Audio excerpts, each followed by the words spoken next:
Hello. How are you?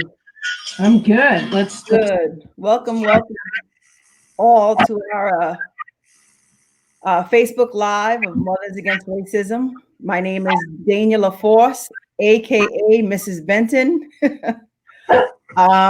and I am here as a mother and as a woman that's intolerant of racism and want to do everything in my power to help it, you know, go away and no longer be a part of our American story. So I'd like to introduce my co-founder, Donna Marshall. Hello, how are you? I'm good. I'm good. Hey, this is so exciting for us because we've been talking about this and planning this for a while. Yes, we have. And how we started this whole thing is that it was after George Floyd died. Correct. I said, what are we going to do? We need to do something strong and powerful and have a voice. So I called, I think I texted Dania. Yeah, you sent me a text. Yep, and I didn't hear from her for a couple days, and I said, okay, I'm going to leave her be. And then on a Sunday morning, all of a sudden, we're chatting, and she said, yes, we can make a difference. We can help elicit change. And if you watched the video of George Floyd as a mother, you had to have been affected.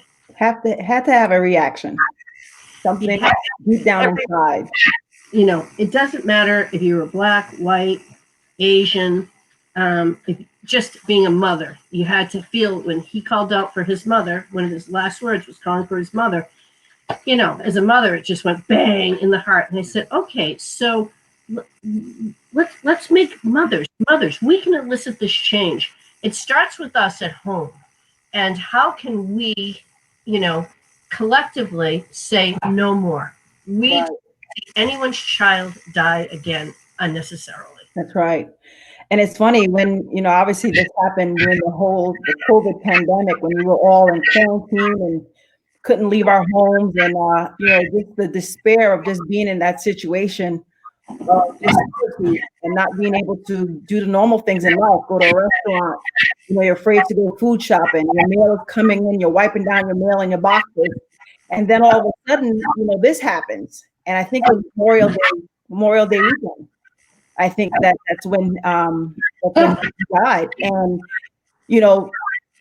at first you're just like, did this really happen? You know what I mean?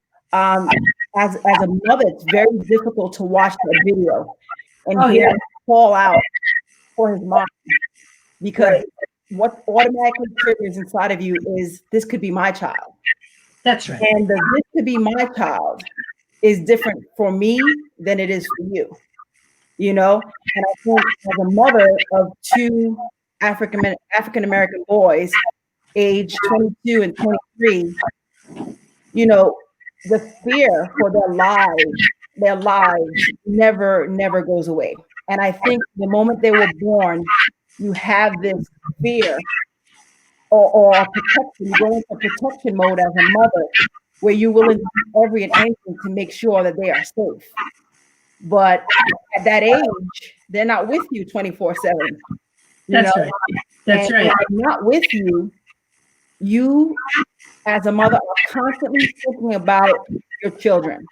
And I was telling you, Donna, I have an app on my phone called My Friends, and I have them both registered in that app. I had to convince them to allow me to call them. Trust me, it took coaxing. But whenever my boys leave my presence, I am constantly on that app, tracking every movement and every moment that they're away from me. Right. And it's very, very stressful as a mom, thank God they allow me to do that. At this age, they don't want their parents killing them. But it was more for my peace of mind than it is for theirs, because I just know how the world is out there for them. And as a mom, you still want to do anything to protect them. And if that means me getting that app and tracking them driving down 95 or in, Terrence being in California and watching his every movement, I am on that thing religiously, Oh, it's great. It's great. We have to do what we have to do. And, Daniel, we should talk about how we met and Yes. with our children and, what I learned from you, because I had no, and I can't wait to tell the story about driving the cars, me encouraging one of your sons to drive the car. Yes, I remember that. And I said, whoa, Donna, you sure you want him to drive your car in your neighborhood? Do you remember that? And you were like, yeah, why not? What? And I'm like, okay. Yeah. But let's talk about how we met, because it's a very, very interesting story how we met. And I think the audience will get an idea of our passion for the game of basketball. Oh, yeah, that's true. I think it's tied us together for all these years, along with our friendship. But you want to tell the story of how we met? So, Daniel and myself have some mutual friends, and they are Ray and Shannon Allen.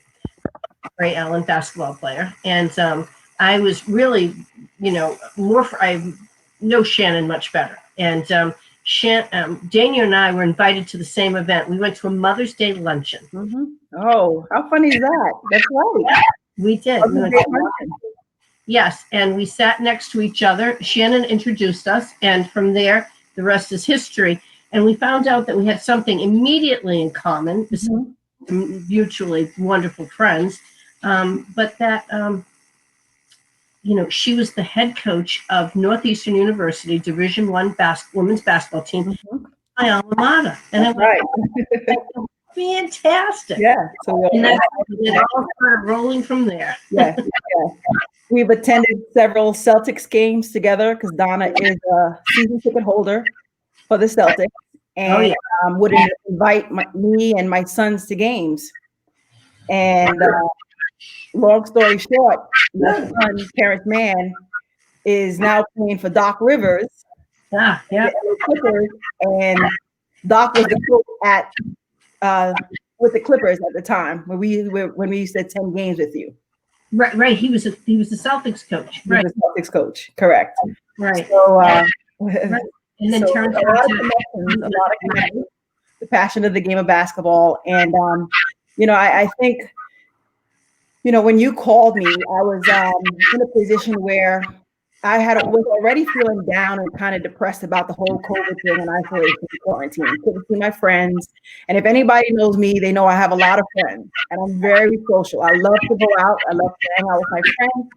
And not having the opportunity to do so since March, I was in a dark place. And when this happened to George Floyd, you kind of called me at a moment where I needed and wanted to do something to help and to change.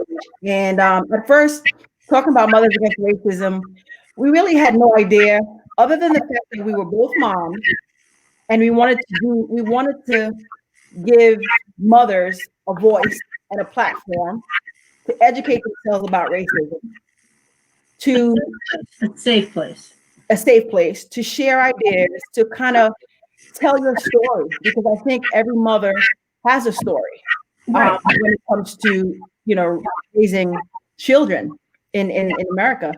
And we had no idea where it was going to go. We battled for a couple of months, but we kind of conversed over a couple of months trying to figure out what it was going to be, what we would do. And this conversation, I think, is a part of it. Just giving mothers an opportunity to talk about how racism and police brutality and all the social injustice that's happened in America, especially when you have African American kids or any children, any minority, I just think we just wanted to give you women out there, you mothers out there, a platform, a voice, an opportunity to share and to listen to each other. And I think the main thing we realized, based on your story, which I'm going to give you an opportunity to share, and my story, is we believe racism is systemic. It is handed down generation to generation to generation. And I find that white women who are more open to different races, there's someone in their family that Ah, taught them to right, be open, to be respectful, and to be loving of every human despite their race. right. And this term has been brought up in the Black community for a while. It's called an ally. You know, we refer to white women as allies, people who are helping us with our cause and our fight. I don't like the terminology because I consider it a friend, not an ally. You know, you are my Right. friend. And, you know, you have a special story that I want you to share with the audience tonight. And I, in talking with a lot of people, a lot of white people in particular who are not racist, but just open to every person despite their color of their skin, they always have a similar story of personal influence in their life that has brought them to the point where they are. And I want you to share that, Donna, because I think it's very important. And I want it to be shared because I think everyone should sit back and think about who was that person in my life that taught me to be who I am and how I conduct myself when it comes to interaction with other races. I'll give you an opportunity to share that story. Okay. So I was blessed to have this fabulous mother who's no longer with us, except in spirit. And she brought up my brothers and sisters myself in a very unique way. We lived in Dorchester, and we lived in a couple of different places. And I love telling Tanya this. I said, you know, my sister, for instance, was the only white child in her classroom, and even her teacher was a woman of color. So, and we didn't think anything of it. And we were the minority so many times. And I don't ever remember, none of us ever spoke about being discriminated against. Isn't that ironic? It is, yes. Right. You know, we were never made fun of. No one ever said whatever. There was no racial slurring against us. We were just part of the neighborhood. And it was, and my mother was in nursing school, and several of her girlfriends were all different kinds of people. So I grew up with this incredible diversification.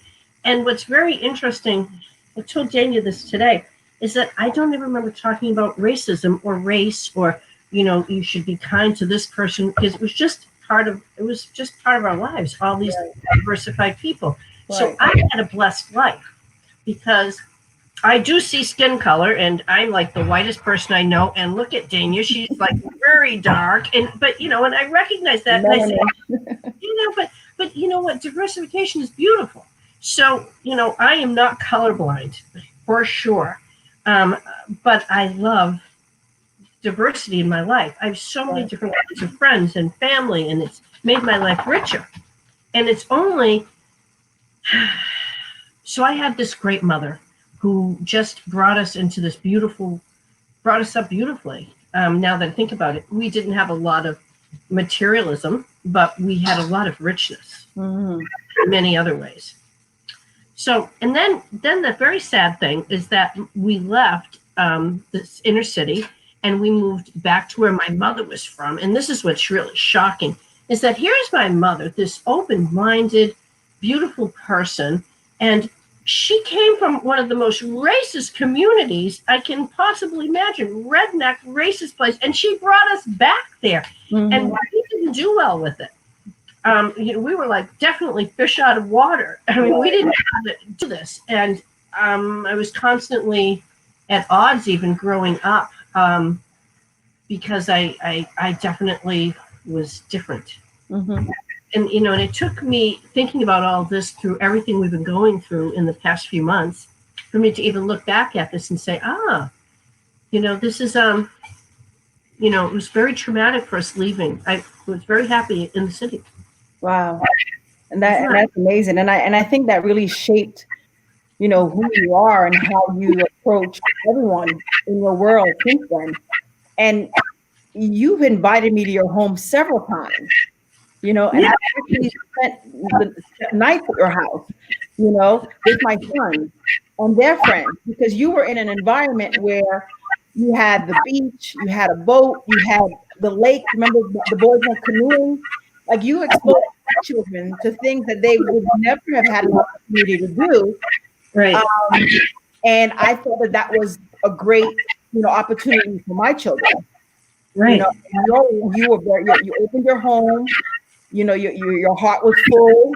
You were very loving to my kids. You treated them like they were your own. Your daughter is a very special person as well, Melissa, and she's a beautiful person just like you. So thanks to your mom, I think you have handed that down to your daughter, and I think she has a different, lenses. She wears a different set of lenses when it comes to diversity as well. Well, she does wear a different lens, but this is where I just want to make this point. But we kind of have rose-colored glasses too, in many ways, because you've had to keep saying, but Donna, because Yes. Let's go back to Terrence, and that, Terrence, the first time he came to my house, he was just a kid, 16 years old, Mm-hmm. and he had his learner's permit. And I said, I guess we were chatting, and I said, Terrence, you want to drive the car? And he said, sure. And then you and I were on the boat, and you said, let me tell you about how black mothers feel about their black sons driving. And I went, oh. Yeah. I said, sorry, I should have asked your permission. Here I am encouraging him, like, hey, yeah, let's go, and it's a very different reality. It is. And so you've had to educate me. And even though I'm open-minded and different things, I still don't understand. I don't walk in your shoes. Right. This is really important. So I can be open-minded. I can be all these things, but I don't walk in your shoes. Correct. Platform to learn about walking in other people's shoes. And that's why I think conversations like this is needed with people. And our platform is for mothers. We want to give mothers an opportunity to understand similarities and differences, and understand how we affect one another, and how we raise our kids to be tolerant of everyone. And I want to tell you a little bit about my background growing up, and how I became the person that I am. I'm from the island of St. Lucia, and I left there when I was pretty young, maybe 4 years old. But in St. Lucia, everyone's black. Okay, everyone's black. You do have, some Caucasian people. You do have people of other races, but the majority of the people in the island, they're all black. So there's no racism in the islands. There's classism. You have the poor, you have the middle class, you have the upper class. There's classism, but there's no racism. So my mom came to the United States not really having any experiences with race. So when she brought me to the United States, the values she taught me was simply, you work hard for what you want. My mom is 67 years old, and she may have stopped working 2 jobs maybe 10 to 15 years ago. I've always known my mother to work 2 jobs. And that was her definition of the American dream. Work hard for what you want. And if you can afford it, you can have anything you want, despite of your color was not an issue. It was about making enough and having enough so you can live the lifestyle that you want to live.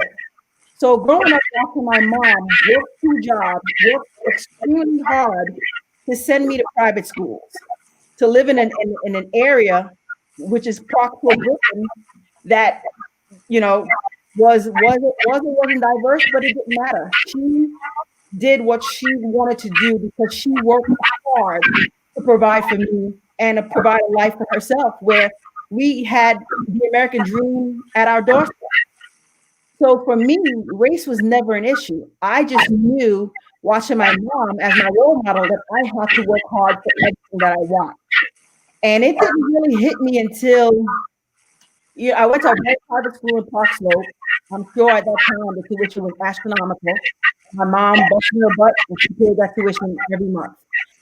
It wasn't until I was graduating from that elementary school, 8th grade graduation, and I was filling out an application for high school. And it was a very diverse elementary school. My principal was a nun, Sister Kathleen. And when I was filling out the application for high school, I had to put in order the 3 high schools that I wanted to go to.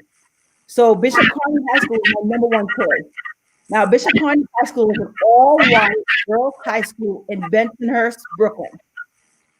My second choice was St. Joseph, which was an all-black Catholic high school in downtown Brooklyn. Now, I had my heart set on going to Bishop Kearney because my basketball coach at the time, was going there to coach basketball and she wanted to kind of recruited me to go there. So that was my first choice. When Sister Kathleen saw that I put Bishop Kearney, an all-white girls' high school, as my number 1 choice, she called me in her office in a heartbeat. And she sat me down and she said, Dania, you do know that you're Black, correct? Yeah, I guess if you say so, because at the time race wasn't an issue for me. I had friends of all races. And she said, if you're Black, you cannot go to Bishop Kearney High School. It's an all-white school. You're never going to make it. And that at that moment in my life, that was my first experience with racism. And she probably thought she was helping me out because she knew how the world was. Because my mom and I, we were just, hard workers in the American dream. You work hard, you get what you want, you live where you want to live. As long as you can afford it, you can do it. That was my first experience with racism. And instead of me feeling destroyed or demeaned or belittled, I took it as motivation to show her and everyone else that this Black girl can go to Bishop Kearney and make the best of it and be happy with it and again, not to have race be an issue, but my work ethic, which my mom taught me, was going to get me through. So, long story short, I went to Bishop Kearney High School. I was the junior class president, and I was my senior year the class president. All white high school. Were you the only Black person? In my senior group, there were maybe 2 of us. Okay. So we're talking about over 200 girls and only 2 Blacks. So you could just tell. But my second experience with race and racism was in 1989. Hold on. In 1989, Bensonhurst, Brooklyn. Do you remember the story of Yusef Hawkins? Yusef Hawkins was an African-American young boy, who dated a white girl in Bensonhurst, Brooklyn, and a gang of white guys beat him up and killed him. Now, that was my sophomore year. I go to school in Bensonhurst. And this was my second realization that racism is real. And it's something that I need to pay particular attention to moving forward. And I remember leaving, we was dismissed at 2:30 every day. I had to get escorted from the school to the train station for 2 months after the altercation because it was a complete riot, and that's another time in my life where I felt different. And if it wasn't for the fact that my mom taught me otherwise, I think those 2 incidences of racism would probably have made me a different person. But I had a strong foundation that hard work, despite the color of your skin, will get you the American dream. And I still want to believe that. I heard Doc Rivers say last night, he said, what did he say, Dania? He said, we love America. We love America. They don't love us back. It doesn't love us back. Yeah. It's like, whoa. And it took me a long time to realize that. And, like you, what my mom instilled in me, I instilled into my children. You work hard for what you want. It does not matter the color of your skin. You work hard for what you want. And, I sent them to private schools. I sent them to, I went to Georgetown, which is a white institution. There was no limit. My skin color was not going to hold me back. And I kind of instill that into my children as well. And, for that reason, they have friends of all races. They have white friends, they have Chinese friends, they have Japanese friends, they have, Black friends. They have a different perspective on race because of, I think, my mom and me. And I think it's systemic. It's part of That's right. your So, if I am a young white boy and my mom is in the supermarket and a black guy comes down the aisle and I see my mom clutch my purse and pull me along, like, come on, come on. Automatically in my mind, I'm going to think black people are no good. You know, we must fear them. So I think a lot of the things that we learned are from someone in our family who has taught us to be who we are.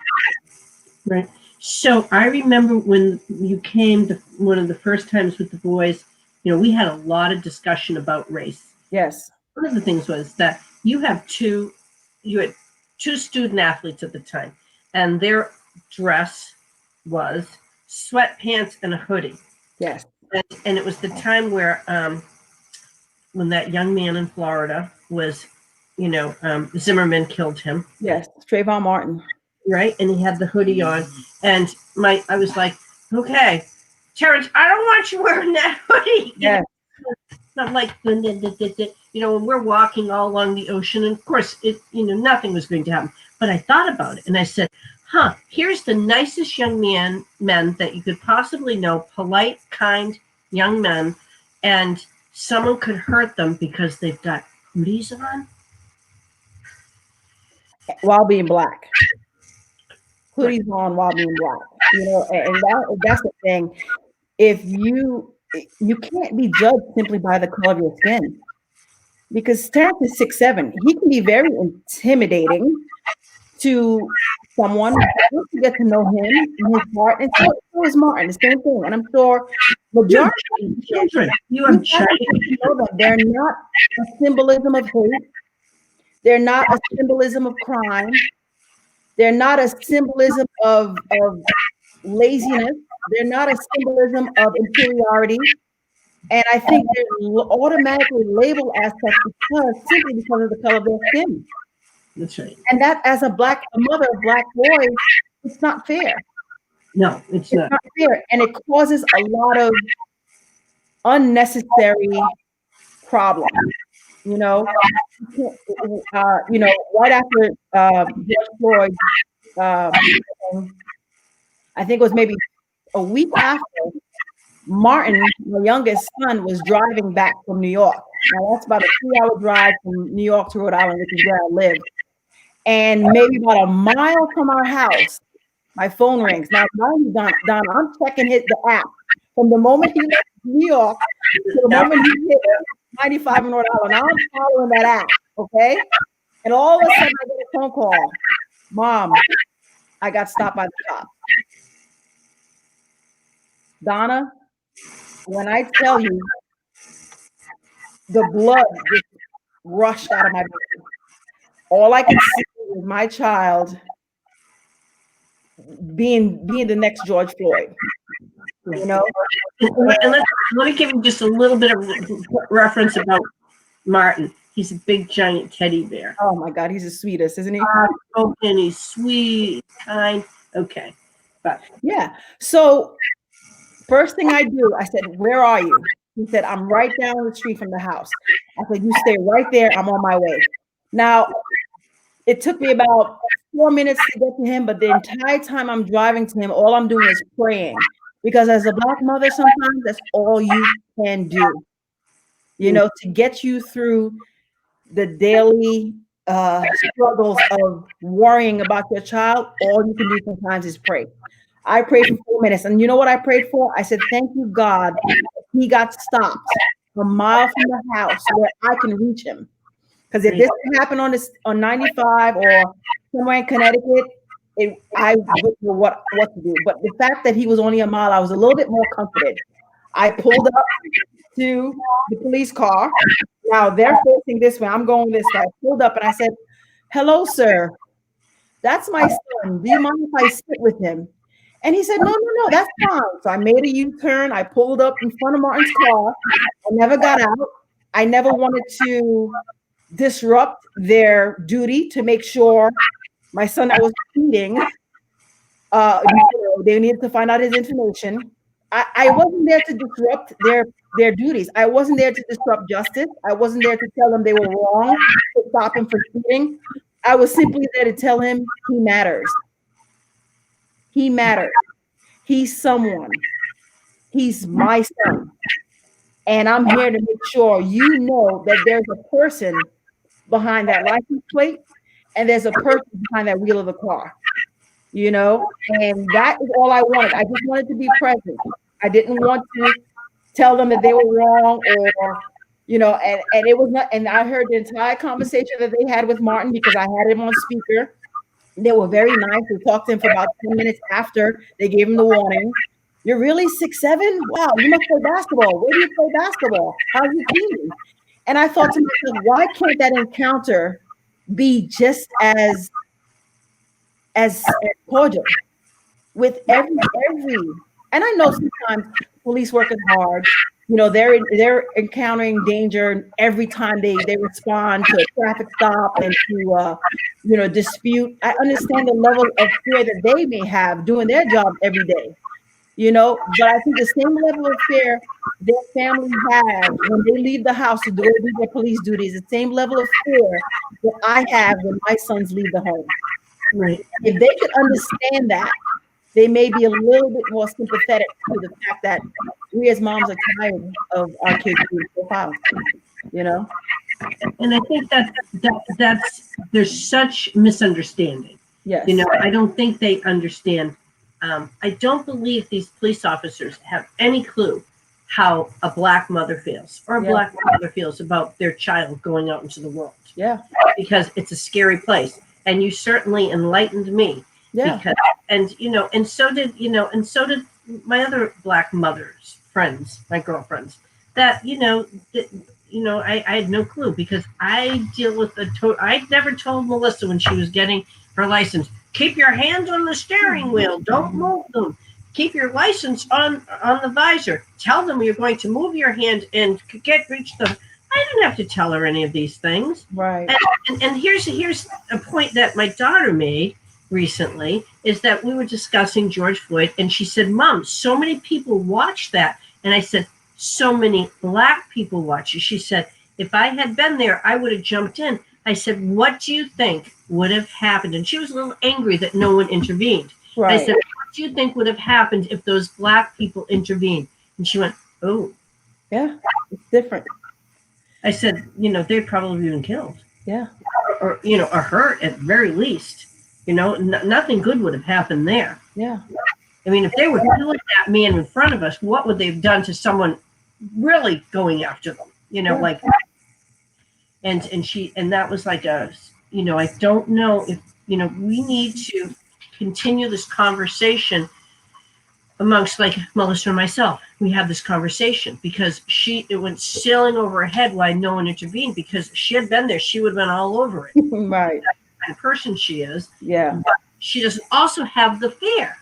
Right. Correct. She's white and privileged.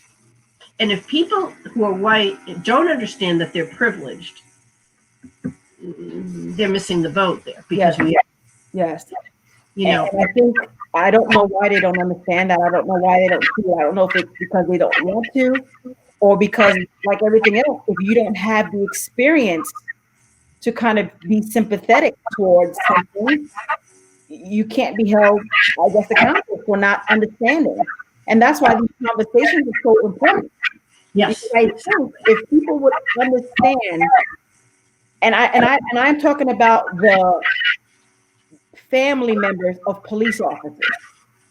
When your husband or wife, sister, brother, mother, father leave that house to go policing, I'm sure they have the same level of fear for their life that I have for my child. Now, the police work and being a Black person is very different. There's a high degree of danger in police work. Why is there such a high degree of danger of being Black? It can't be the same. Well, you know, I keep going back to what Doc Rivers said last night. He said, you know, we're all, you know, we're like, you know, people right now, some people are preaching fear against what's going on. He said, what do they have to be afraid of? They're not being shot. We are. You know, and geez, Louise, you know, how perfect. You know, he was quite eloquent, and I think we put it on our website, on our Facebook page. And if anyone has a chance, you know, go through it, because Doc's father was a policeman. Yeah, So it's not like he's coming from, exactly. you know, he has a high degree of respect for law enforcement. But it's time, you know, and one of the things that, you know, we've been discussing has been that, come here, honey, that we need to look at police unions, because I think Yes, that's a core place. we But had that discussion. yeah, yeah. You know, we need to be looking at police unions and how they protect. They've gone past the point of doing their job. Unions. I believe in unions. I don't believe in unions protecting bad people and Amen. and keeping police departments from being good police departments. The unions are destroying them. The Amen. unions who are supposed to be protecting them are going to be the ultimate, you know, they're going to destroy the police department inevitably, because we're not going to tolerate anymore. I think we as Americans, you know, and I've heard someone say, if you have a pulse, you've got this. We as Americans need to stand up, and we as mothers, you know, I think can spread the message that we're not going to tolerate this anymore. We are done. We're done watching our children, and I say our children, you know, all of our children die unnecessarily. Amen. And I think it's a system, is a checks and balances system that needs to be improved. You know, I think if I have a partner and I'm in a police car, my partner does something, you know, nefarious, or does something racist, or that I think is wrong, I should feel like I can stand up to him, or, you know, say this is wrong and diffuse the situation. But there's some protective, and they call it you know, bleed blue, or brothers in blue, or whatever. But there should be a better system of checks and balances where they can check one another. Every institution in America has inspectors. They're housing inspectors, they're food inspectors. You know, there's so many people that are in place to make sure people are doing their job the right way. There are It's the bully system. So bad cops bully good cops. The union protects those bully cops. You know, and it's time for the unions to stop protecting the bad guys. Yeah. I can't believe every police officer is bad. You know, No, I don't think so either. is good. I think, but there's no way to get out the bad apples. Exactly.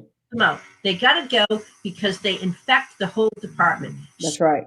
George Floyd, on that day, there was a guy that had been on the job for 2 days. Yes.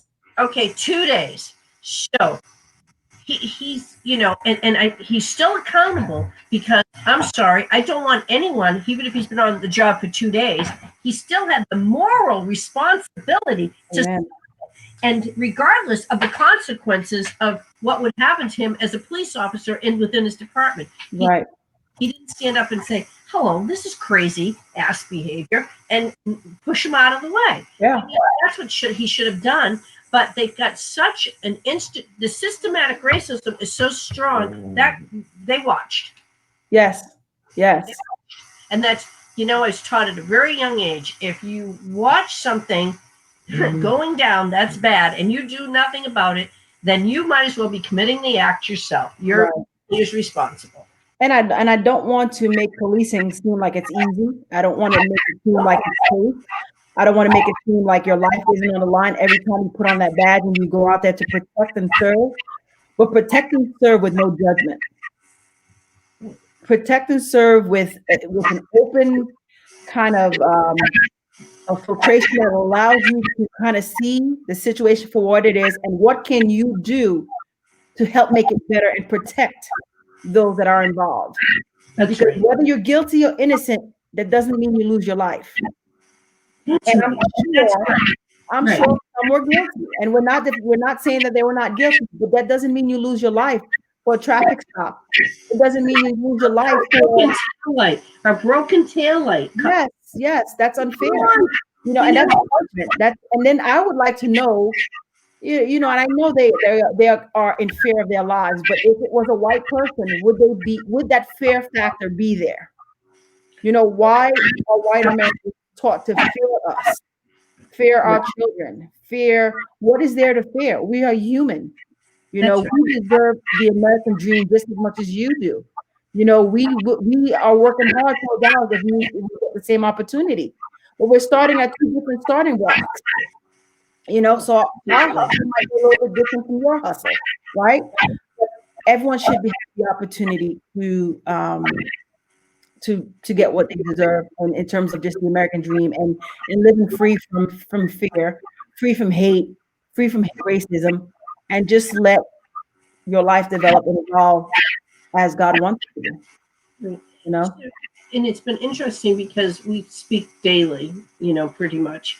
And we tell each other, did you hear about this today? Yeah, Did you hear yeah. about this today? And, it's just never ending. So Never ending. we've been talking about is that has it increased in the past few years? Are we just hearing more about it? Has social media exposed more? Have those cameras on phones? Because is it escalating? And we can't I don't have a good feel about it because is it because is it more pronounced, this overt racism and these horrible acts because it's in some parts of our world, our country right now, it's being more accepted? I think it was very subtle. I think it was hidden behind badges. Mm-hmm. I think it was hidden behind laws. I think there were a lot of things that are allowed to happen in this country that's hidden, but are still considered racist. And I think the mere fact that we as a people are rising up against it and finally saying this has to stop. And it's not only us, it's women like you. It's women like in all different races. I mean, the protesters are diverse. We talked about diversity when we The started. young people out there are beautiful. The diversity in this fight is what has changed our cause. I mean, before it was just Black people protesting, Right. the loud chopping, and that goes away, and everyone forgets about it. But now we have allies. We have other people that have grown up like you have grown up, and that I have grown up, and my kids have grown up, and said racism isn't part of our thread anymore. Right. And That's now right. they are seeing these injustices that are happening, and they're not tolerant of it anymore, and they are standing with us now. So it's not just us, not like just Black people. That's right. You're so right. They should be happy to be here. We've given them everything. They have, all these things. They should be able to do it. If they don't want to, it's because of them. It's because it's on them. No. We have other people saying that this isn't right. What America is doing to Black people is not right, and we stand with them. So our allies, our numbers have now increased, and we're doing things as a unit, as a solid, diversified unit. And now people just can't complain that it's just Black people complaining anymore, because it's not. No, it's not. It's because racism hurts everyone. Yes. Racism hurts everyone. It denies us from becoming the beautiful nation we can be when we are all allowed the opportunity to flourish to the best of our ability. Amen. When we deny and discriminate, and we're not allowing us to flourish, it just hurts us. It hurts everyone. So as a mother, and I guess that's what I'm thinking, so how do we stop this? How do we, we create these beautiful homes. Like my mother created a beautiful, loving home where racism wasn't part of we never spoke about racism because we weren't racist. I mean, and it just wasn't part of our lives. And I guess what I'm hoping is that maybe, we're giving people a platform. We're going to be up a portal. Tell us your story. What's your story? What's your story about racism? How did you grow up? When was the first time you realized that there was racism? We want to hear your stories. We all have a story to tell, and we all start talking to each other and sharing our experiences and learning about walking in each other's shoes. I think that we can really make some progress. and it's very subtle progress. Yes. Yes. It's at home that we're not spouting like negative things about other races. We're not blaming affirmative action. Yeah, he got my job, because he's black, things like that. So I mean, it's up to us to stop this nonsense and communicate, talk with each other, and begins at home. We don't raise police officers, for example, who are racist. And it starts with mothers. How we nurture our children, how we teach. I mean, and I was just lucky to have the mother I had. And so was I, and so am I. Yeah. So my life has been so much more enriched because of my mother. Thank you. And I guess we passed it on to our children. So we just like generational, systematic generational racism, it can go the other way. We have new generations of not being racist too. Mm-hmm. How do we start doing that? By learning more about each other. Right.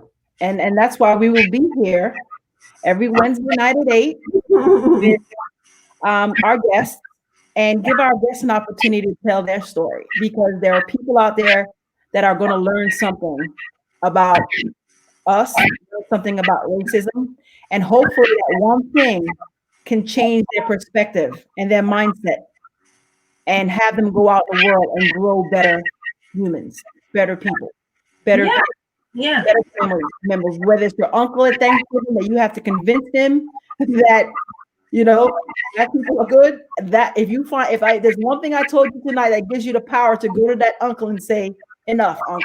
You know what I mean? I think those conversations will breed some change, and we're, along with these conversations that we'll have every Wednesday, we're also going to be disseminating some information on our Facebook page, resources, educational resources to help mothers have that conversation with their kids. What do you do as a mom when your kid comes home and has experienced racism? What do you say? So there's so many things that we don't have the answers for, and we're not claiming we have the answers. We're just claiming to be a platform where you could come to get the answers based on information we share and conversation. Correct? And there's no judging here, and this isn't about politics. There are other places you can go and discuss politics, and all I'm going to say is please vote. But this isn't a place to bash politicians, right? Mothers and what we can do to change. Yes, and to tell our stories and to listen to others. Yes, and and it's also this is not just about we just want a bunch of liberal people here. We want all kinds of mothers here. We want mothers who are just learning about. We want everyone. Everyone is welcome. Yeah, and fathers are welcome too. It was funny yesterday when I was watching Julia Jackson, who is the mother of Jacob Blake, during that press conference. Yeah. And when it was her turn to speak, they asked her if she had a comment, if she had anything to say. And it took her about 10 seconds to find the right words in that big moment to share about how she was feeling. And I said to myself, what would I do in those 10 seconds? What would I be thinking in those 10 seconds? And what I was thinking was totally different from what came out of her mouth. Let's tell you. She was more concerned about this country and the direction this country was going in than she was. And I wasn't saying she was not concerned about her son, but her message to the world on the world stage was, America, we got to do better. Yes. This got to end. And I think that was an example of the Mothers Against Racism nonprofit organization that we have. That's right. We're not here to complain. We're here to say we have got to do better. And from our seat or our place in life as mothers, we owe it to society to step up and do our part. So, I just think that was huge of her to, in that moment, to think more about her country and our country than the situation at hand, and that's what I want this to be. I want us to think, from our seat, what can we do to change. Right. And do you like our T-shirts? If you like our T-shirts, you can get one. So, Donna, explain a little bit about the nonprofit arm of our organization. Yes. So we are a nonprofit, Mothers Against Racism, and what we're hoping to do at some point is to, through different channels, we will be offering different kinds of, we hope, grants and scholarships supporting different organizations that are doing good work about racism, and supporting different kinds of community acts, whether it's, let's see, there's a program, for instance, of that I support of people going into a prison that's primarily of men of color, and they're gardening. Or there's another one that they are teaching about dog handling, and they have dogs living with them, and then the dogs leave the prisons and they're adopted. And there's so many organizations that are doing such great work, outreach, all kinds of things that can, make change, in supporting a better world. And we want to support these different kinds of things. Yes. Whether it's education, whether it's, there's just endless opportunities that we can support. Yes, and I'm in the process now of trying to find. Hold on, I'm in the process of trying to find our Spotify link so I can paste it to our chat, which I think I did. Yay, I did it. So if anyone wants to support, you get a T-shirt and a mask, Mothers Against Racism mask for $25, and it's going to go to a great cause. We just want to be a group. We want to be as a unified group and fight the injustices that are going on in our country. So, but if you don't want to buy a T-shirt, it's okay. Just come and visit us. Come and listen. Come and share. And the portal will be open. We hope sometime next week for you to start uploading your stories. And we want to hear your stories. And if you have any suggestions on who you'd like to hear talk, please tell us, because we have a pretty good lineup coming that we'll start announcing. Every week we'll have a different guest that who can tell their story. And some of the things that we've discovered have been unbelievable. For instance, one of the things that we're going to be talking about is the Whitney Plantation. Yes. And Dania didn't know about this. I told her about this. And the Whitney Plantation is in the South. Whitney Plantation is from the viewpoint of a slave. And it is solely from the viewpoint of the slave. And it is it's a heart-wrenching place to visit, but it's a beautiful place to visit. And, we hope to have someone from their organization tell us about it and their experience. So we have so many good things coming because it's time for us just to start, people, there are all these places that are open. They glamorize the plantation life. And this is the one that doesn't. Wow. And that's all of our children should go to see. Right. Well, I'm going to open it up for some questions. We have a couple of more minutes left to our broadcast, Donna. We could sit here and talk all day and all night and for. But I'm going to open it up to some questions. This recording will be uploaded to our Facebook page, our Twitter page, and our Instagram page. And you can go back and watch it and add any comments and add your story or anything that you want to share. Again, we'll be here every Wednesday night at 8. We'll have a different guest telling their story. And if you want to be a guest, please let us know. But we're very excited about, our opportunity to share and to help make a change and to grow some really solid humans in this world that can make an impact in so many ways. And we're very excited about that. Okay. So thank you for joining us tonight. Donna, you have anything else to add before we leave? I've talked enough. Conversation. Thank you all for joining us, and we will see you next week.